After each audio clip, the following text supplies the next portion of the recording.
Hi, guys. Welcome to Greene Conversations, your prime destination for honest dialogue, healing, and personal growth. In this space, what we do is to acknowledge your wound, honor every story, and support your healing process. So, if you are on your way to getting healed or are navigating it, this conversation is definitely for you.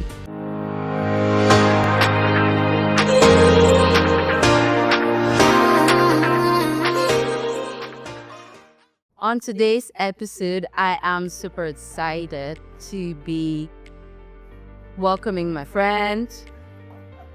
Not just my friend, she is a sister from another mother, a very sweet fellow. She's an illuminator. She lights off every environment that she gets into. And she's going to be telling us today about a lot of stuff about herself. It's such a bitch. Yeah, well, that's fine. I agree. I'm very excited to be here on Greene Conversations. It's very exciting. I know we've talked about this in the past, and so I'm very excited to actually be a guest on your show. Okay, so Kumi, before you tell us about yourself, we have a game session. It's going to shake up things. Do I read something? What? Do I read something? So, you're going to be picking one out of all of this card. They have random questions. Then you're going to answer each ever question that you. I will answer. Yes, Okay. Kumi. Can I cut down from my ID? Maybe. Every probably. Okay, I just think the one at the top.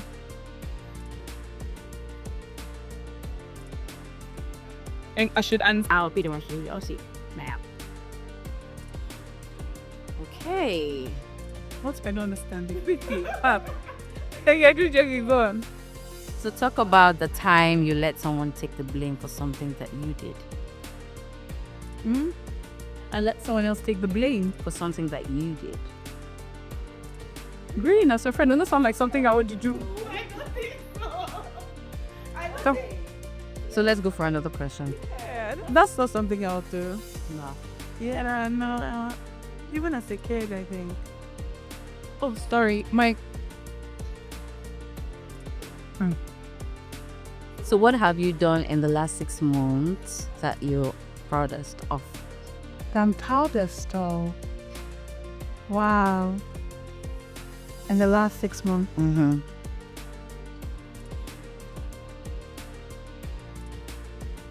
You loving me all? Yes, I do love her. Okay, but Anima, seriously, I think I'm so blessed that I'm coming up with so many possible options of what to say. But I think I would say in the last 6 months, I'm the proudest of putting into actions how much I love my sister. I feel like in different scenarios, I've had the opportunity to show up for her as much as I would love, and I know it meant the world to her. So I think I would say that's been one of my proudest moments, and I'm mostly grateful to God. Not mostly, I am completely grateful to God for giving me all resources, mental, human, financial, to be able to show up in those ways. So that you know the things. I think that's really beautiful. The sister bond, a lot of people have that opportunity to have sisters. I didn't talk about the sisters in this manner, so. But he is a beautiful soul. Okay, so Kumi, tell us a little bit about yourself. About myself? Oh my God, yeah, this is like an example. Okay, like my friend said, I'm an illuminator. Okay, Kumi. On my LinkedIn, I describe myself as a live wire. I feel like I just have like bursts of energy. I feel everything. I love hard, right? So I love hard. I genuinely care about people. I love the little moments, and I feel like even like in how I even deal with my faith, my relationship with God, it's always like in the little moments. That's what I love. So the happy birthday messages, the making sure someone is not left out of a gathering, like those little things matter to me. What I do for work, I hustle. I'm a brand marketing and communications professional. I do. I'm also a consumer experience enthusiast. Yeah, and I and I want world peace. I don't know about beautiful girl in Nigeria and all those beauty pageant shows. At the end of the day, you have to say, and I like all it. It's okay. That's great, Kumi. I mean, I'm particularly happy about this moment and then starting this podcast with you. I mean, we are friends. We've been friends for a very long time. But what you want to talk about is something that I do not have the faintest idea about.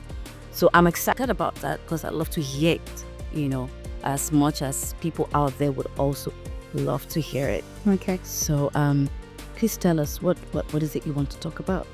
Okay. So I won't say you're completely unaware of what it is, because obviously during some parts of it you had entered into my life, and so you probably were there with me on the journey. But I guess obviously you wouldn't have a holistic look at it as I do. So it's interesting. So I was in year 9. What year was that? I don't know. Year 9 is like, it's like GS3, right? So I was in year 9. My sister is one academic year above me. My cousin was one academic year below me. So what it meant was that in school, at that moment I was doing like what we call junior YX, but it was called checkpoint. So I had to stay back for extra lessons. And so what the arrangement was, my mom would come pick up my sister and my cousin at 4 o'clock when school would end. And then my cousin's dad will pick me up at 6:30 when extra lessons would end. So this was the thing. It was a Thursday, I think. Yeah, it was a Thursday. And I remember it was a Thursday because on Mondays and Thursdays in school they sent pasta. And then I used to be allergic to pasta. So that meant like I wouldn't have eaten any like real food. And I just had like tea break food and or like lunch or something because I knew I was hungry. So when my mom came to pick my sister and my cousin up, I was like, all the day students went home. None of them stayed back for lessons. So I told my mom like, I want to go home too. Like there's no point. Like all the other day students are not there. And I remember she was like, she gave me oranges and she was like, just take these oranges, don't worry, by the time you come back I would have made something for you that should just stay. And I remember then, because even as then I knew God, honestly, like I've always loved God. I remember thinking to myself, maybe this will be all those testimonies where, and on our call we ate, we like top of class, that kind of thing. So I was like, fine. It was English. I think it was English. I went to class. I was the only day student there. All the brothers had gone into there. Anyway, I was hungry. My uncle comes to pick me as planned. My school was in Lupejo, in Lagos. My uncle comes to pick me up as planned. He got this really new phone, very exciting. I think it was an Ericsson, I don't know. But I remember that we're playing must be Ijoba. I don't know if you remember the song. I think it's Narajod. That's what I was playing on it. And my uncle knew, they knew the routine. Anybody that picked me up on Monday or Thursday knew I was being picked up hungry because I wouldn't have eaten because they said pasta. So what he would usually do is either tell me, do you want to buy plantain chips and a drink from the hawkers on the road, or if I was patient enough to wait till we got towards Ojodo Burger, then I could have popcorn and ice cream. So it was about what I would want. Follow the story. And so like I said, my school was in Lupejo, my house is towards Alagole. And so we're coming and we went on that connecting bridge and we were going down that Bagada or Shaki bridge towards Alape. And we're trying to buy the plantain chips and suddenly all the hawkers, they're running. And we were like, maybe it's kick against indiscipline. Because then they were like a thing. By the time we saw, like, we moved chaos. By the time we turned back, the trailer was behind us already.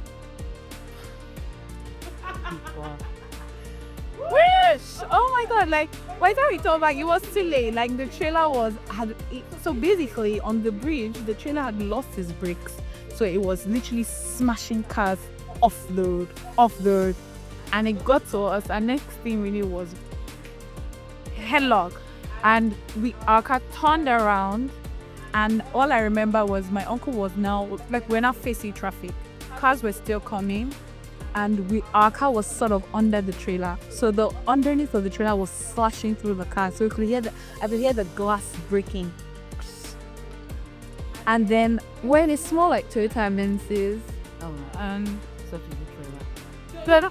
and all the trailer I'm weighing is Toyota Menzies, and then another car like a Jeep came, and before you know, we were slashed, half under a trailer, stuck between that and the big car. And so I remember we called, and I was just like, okay, we need to get out of here. I remember the bonnet smashed, smoke was coming out. No, my uncle was always saying we need to get out of here. The bonnet was smashed, and like instinctively I tried to open the door, and that's when it dawned on me, like, we were sandwiched. Like, we couldn't move, and I don't know why, I just instinctively wound down. Like, I just pressed the automatic thing, and it worked. So I came out of the window, climbed on top of the Jeep, went down the windshield. No, some people helped me out. When I was coming out, I was literally on top of the Jeep, and suddenly they all disappeared. I went down the windshield, I was shocked. I was like, my uncle is still in there. And that's the last thing I remember. I feel like I blanked out. But I remember, like, walking to the side of the road and just sitting down. Like, I blacked out. I was just like, there. And then, like, my uncle came out, I was like, are you okay? Are you okay? I was like, yes. He's like, we need to get you something to eat. Sorry, you won't pass out because he had not eating. And I was asking me where his phone was. I was like, because it was with me. Remember, I was playing a game and I was playing music. So like, oh, baby's on the couch, on the chair in the passenger seat. He went back to check for it. Came back, he said it's not there. And then that's when I realized that when those people were helping me out with the car, they actually they stole the phone from me. Nigerian people know they carry last and get trapped. I can't comment, so they actually took this phone from me. Anyway, wrap that up. I felt so bad. But that evening, they took me to the pediatrician. And I remember she just did like basic checks. You know, first response is not a thing that's popular in Nigeria. Like, there's no way such a tragic accident like that could have happened in any other country that it won't have had like ambulances and everything. So my dad came to get us. Like, it was a tragic thing. Like, it was a whole thing. People died in that accident. Buses were smashed and stuff. And we came out without a scratch. My uncle and I, like, we went to the pediatrician. My child just checked me. Okay, she's okay. Next day, my parents said, do you want to stay home? I was like, no, I'm going to school. I don't want that unnecessary attention. I went to school and it was fine. We even did like a Thanksgiving in church. Like, that car was a write-off. It was never fixed. It was a write-off. We had a Thanksgiving in church. I remember I was so teary. I was so thankful. Oh, how I supposed to be for your uncle out of the car? I don't know, because I just blanked. I blanked, but I don't think it was much. I think it was like 3 minutes, right? I think it was 3 minutes. One thing I remembered was that was one of the moments that reinforced the fact that I knew that I was a believer. Because I remember when that I just kept on shouting, Jesus, Jesus, Jesus. And I remember thinking to myself, I would have thought that I would have found and said, Mommy, my baddie. But I was actually saying Jesus, and I still, like, that was such a moment for me. So when we did Thanksgiving in church, like, it was a whole thing. My dad was crying, even my mom, usually, my dad is the soft one. My dad is the hard guy, but he had 6 years or, you know, and they were all teary. We went out to Thanksgiving in church. We were so grateful to God, you know, that he healed me and everything. And, you know, I continued living my life. Fast forward 2019. This is like almost 10 years later. Is it upstairs? Yeah. Maybe like 10 years later. I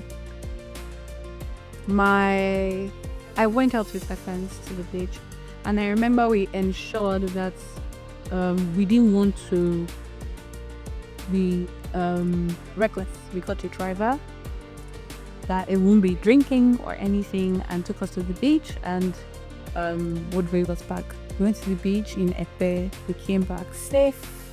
It was okay. We had gotten back to Lekki phase 1. I was in the front area, dropped everybody off on their different stops. got to Admiralty Road on Lekki, and one lady just like swerves into our front, and so the guy flashed the brake really hard, and so I snapped forward. My knee was resting up on the dashboard because I was tired, so my knee hit the dashboard, and I got like flashed forward. I didn't we're okay. It was like, it was routed. It was a big thing, and Lekki Admiralty in front of that tantalizer that used to be there, a whole scene and everything. Blah, blah, blah. I didn't think much of it. My leg was hurt. I see it. I didn't think much of it. After a week, my neck starts to hurt me. Okay. My neck starts hurting me. So I'm like, I slept on the rug, fed on the neck, on the bed. So I told my colleague in the office, please can you help me massage it and everything. It was still hurting me. So I was when came, I said, "Wo kakon." Literally, you say kakon, snap the kakon. Like you should just crack it. I said, please, crack your leg. Not crack my neck or let's not crack it. I would just be throbbing, and it got so consistent. And one day I was in the office, and this thing just went to the front of my head. I was just like, no. And I got in my car and I drove straight to Lagon Hospital. My office was in Ikoyi then. I drove straight to Lagon Hospital. When I got there, they said I needed to do an X-ray. I didn't have health insurance at the time. I needed to do an X-ray. I couldn't afford Lagon Hospital X-ray, so I was like, you know what? I'm carrying myself to Bagada General Hospital. It's so funny because I was just thinking about that today on my way. And so I went to Bagada General Hospital. I did an X-ray. They said there's muscle spasms. How's muscle spasms? Or whatever. I didn't forgetting that I had an accident prior. Like they asked me Greene, they said no. So they said it was whiplash. I had whiplash. But when the pain meds were not working, they said to check. They said it was muscle spasms. And I googled muscle spasms is there's an injury, and so your muscles are friction. They don't want you to move, so it keeps frictioning. When you move, it keeps frictioning so that the injury can have time to heal. Okay, the pain didn't stop. It got worse. I still having frequent headaches. I was in pain constantly. And so I had to go see a specialist. When I went to the specialist said I had to do an MRI. And the conversation on the MRI was another money conversation. We got finally, I went to do the MRI, and I remember I went with my sister. And we were sick of all the person. We couldn't. Well, you had to kill all my basins out because the machine is a magnetic. So no, you went through all of that because I know that you love your piercings. Aren't they pretty?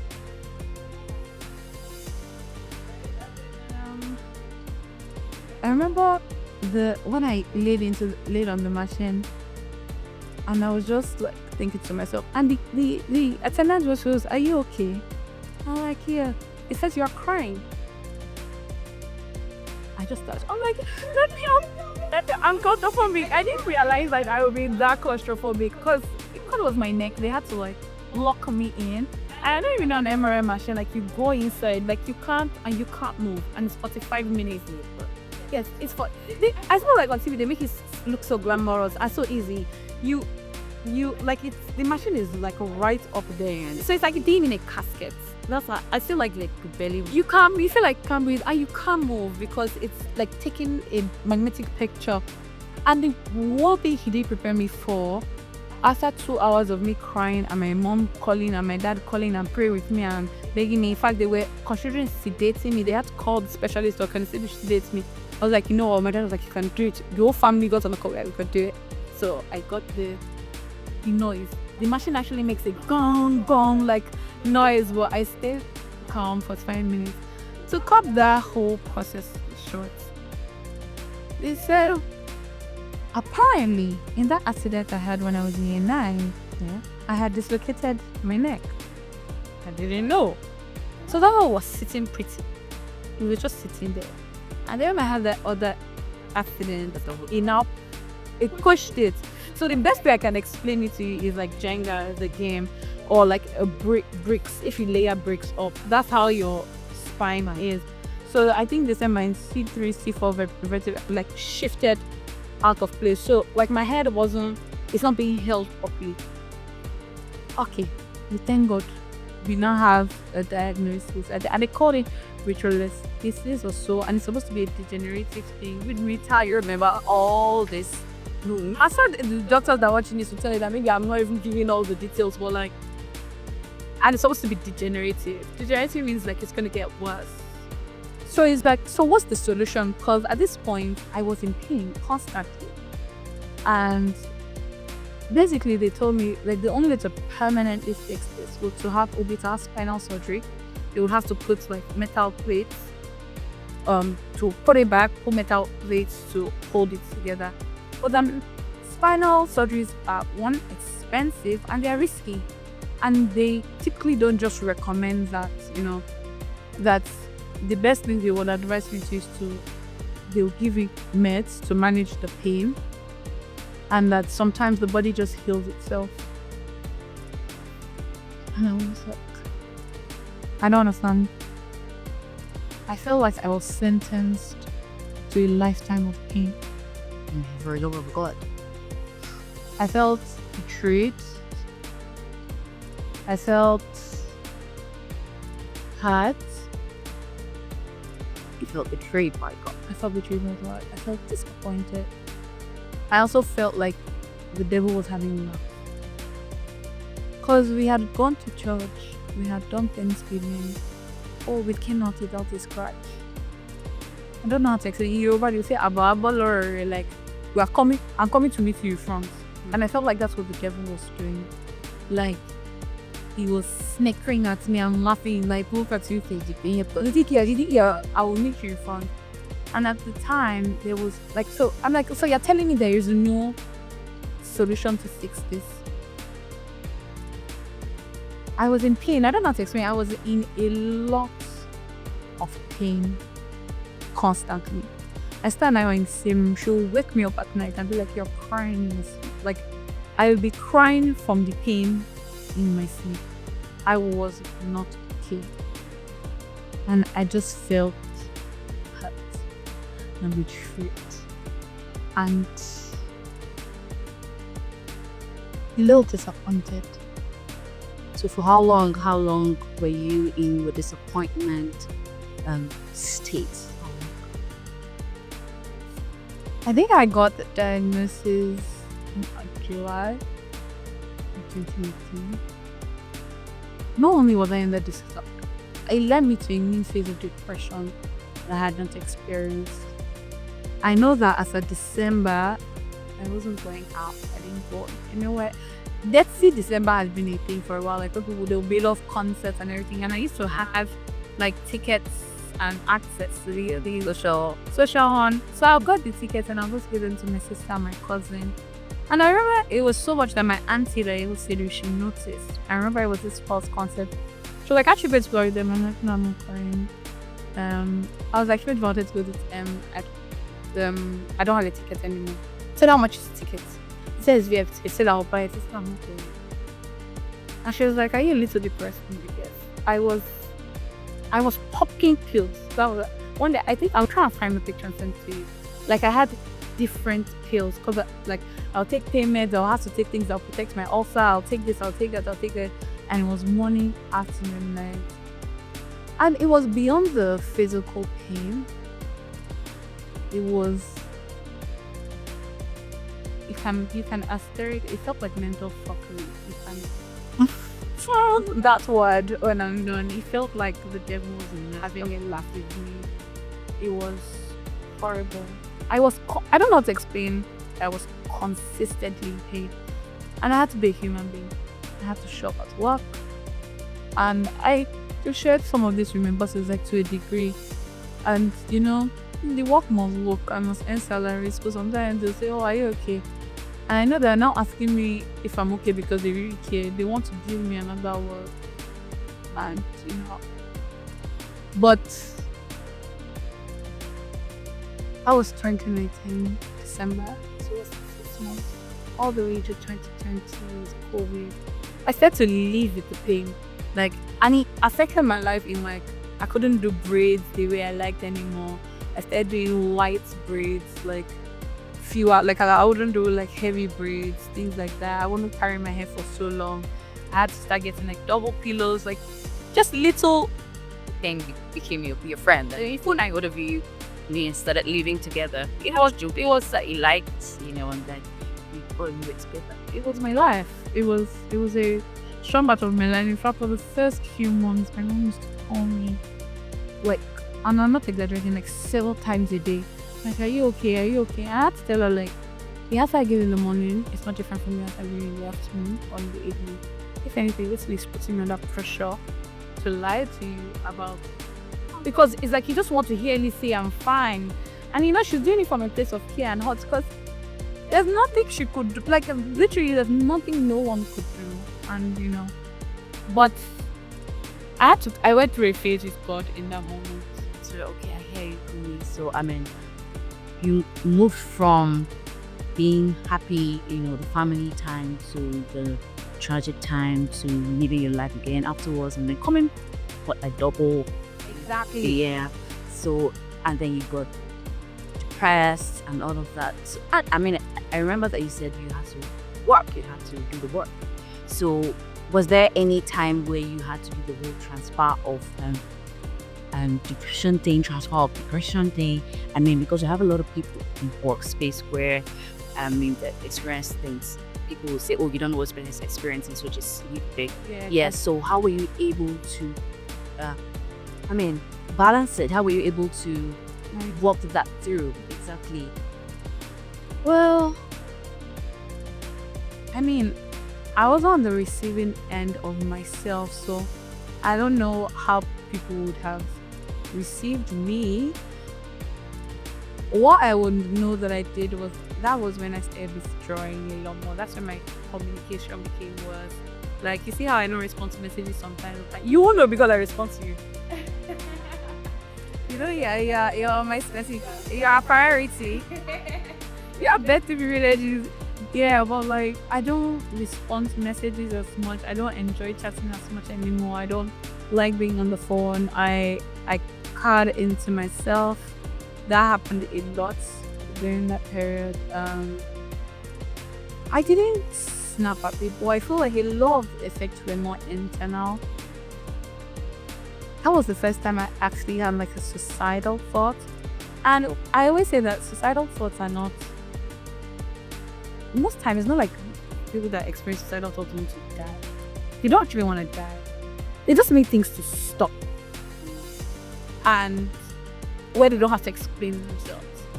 And it just seems like that's the only available option. I've always felt like if there was an option to go into like cryo sleep, like if you're overwhelmed, depressed, and you're like, oh, put me out for 2 months, wake me up later and let me know, you'll have a reduced suicide rate. I definitely think that. People are looking for an escape. So it's just like, my office, they're asking me to do this, they're asking me to stress myself. My parents do this, I have family obligations, social obligations. And I just want to tell people, like, I'm not fine, I'm not okay, I'm in pain, I'm tired. But you can't really say that without this sounding like an excuse. So one day, I remember I was driving on Zumba, and I just took my hand off. A split second, everything, I'm not suicidal. I love the life. So me. I'm here to enjoy, and I'm here to fulfill the purpose of which God has created me. I'm on a journey for a purpose to achieve great things in life. It was a moment of weakness. And it was just a split second, this second and I just had a various moments of pain where I would just cry. And I remember then I called Pastor Silver, Papa, and she's like, I can't, like, I just need things to stop, But you are there. Because this is bringing another fix that you actually have friends, but when it's time for pain, there's a way that you just withdraw yourself. Because I think you tried once or twice to be able to tell me, oh, I don't think I feel so good, but I did not understand the reasons. Because like, what will you do about it? It just feels like me trauma dumping on you. Because like, what are you gonna do to tell you that every day I'm not fine? It's something to make you worry.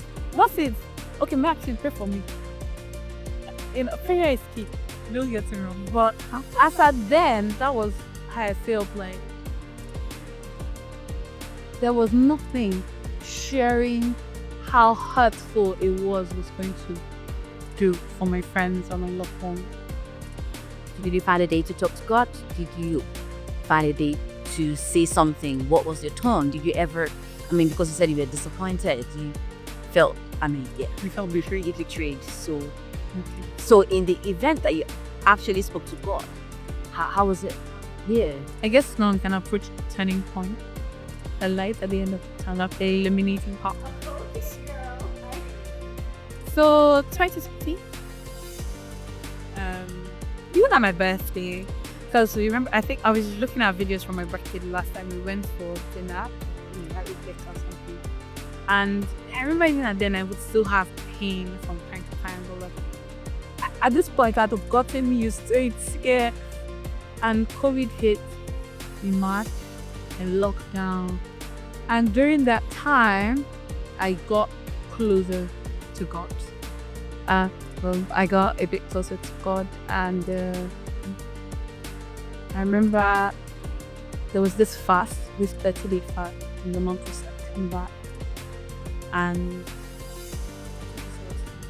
that time I was like, yeah, God, we have another, we have my issue, a bit of that. So God and I were still, it gets us to be, but I started trying to like find my way back to Him. So I remember I would do like praise, worship, read the word, do like a prayer, join the group prayer, for 6 to 6. And so I got closer to Him every day. I think out of those 30 days, I probably did it 26 days. Wow. Because sometimes you cheat. Around one day I came back, I did consistently 6 to 6. Right? I did it consistently 6 to 6. I remember one day someone had stressed me. I came back from my 3 p.m. I just one nice jollof rice and chicken. That was with me. I was like, I can't do this anymore. But anyway, on the last day, on the last day, my sister and then husband, he was her boyfriend, and he was just that day. Nick was a boyfriend, he was next. They were still in the house, and he was talking about how his friend had like an accident. I was like, better let him go to the hospital and do a check now. Not that in 10 years ago, I tell him that is you projecting, mass firing. That's on him. And I was like, what do you mean? So I started telling him about Mr. was there, and we're talking about it, and I was like, I was in so much pain, and literally in that moment, I was like, I'm actually not in pain anymore. Wow. That was the last day of the fast. I said, oh my God! After God, I'm not in pain anymore. Here's the thing, I actually believe that I had stopped being in pain physically long before that day. But see, the devil has a way of trapping you in your pain mentally, where I stayed in that mental state of like unhappiness, and I was just sad and downcast, and I was stuck there so much that the pain physically had probably gone, but I didn't even realize I was still stuck in that. And it was not until after the fast, literally on the last day, that God was like, hey, like, honestly, so I'm so proud of myself for not even crying right now. To show you, for you, I would have you old. I started crying right there, and I called my mommy. I was like, I'm not in pain anymore. I'm not in pain anymore. Like, oh my God, And I just want to thank God, because one of the things I knew I heard Him say when I was telling Him, because you were right, I did accuse Him. I didn't want to talk to you. I don't want to talk to someone. So it's like, if you're knowing me now and I'm talking to that person, I'm like, Greene here, Greene me, So that's why I said that to you. I did this, God did that, and then I used to say that you sat there, you let the devil do this to me. You let him make mockery of me, let him make mockery of my God. But I remember then I had Helen say something as was, I'll have the last one. And then my man, I'm like, yeah. Well, in this moment, it was the end of September 2020. I was there, got my feeling. Well, to be fair, if I lied to it, but I carry my neck. My neck is all good. I know, right? And even today, before coming here, and I knew what I wanted to talk about. Oh, you don't. I'm not telling you. It's okay. Them came to my mind, they were like, nothing at this society. You don't know whether you're. I say, get out of here, man. Get out. You don't know. One of my father. You don't know. Me, a child bird. My testimony is complete. My testimony is complete. Thank you, Kumi. Thank you so much. I mean, for you to be able to share all of this with your smiley face and all your expression, it means that you are healed. And then, what is that word you want to tell people out there that have experienced pain? You know, I mean, you're here today, meaning that you had your, I don't have your time season.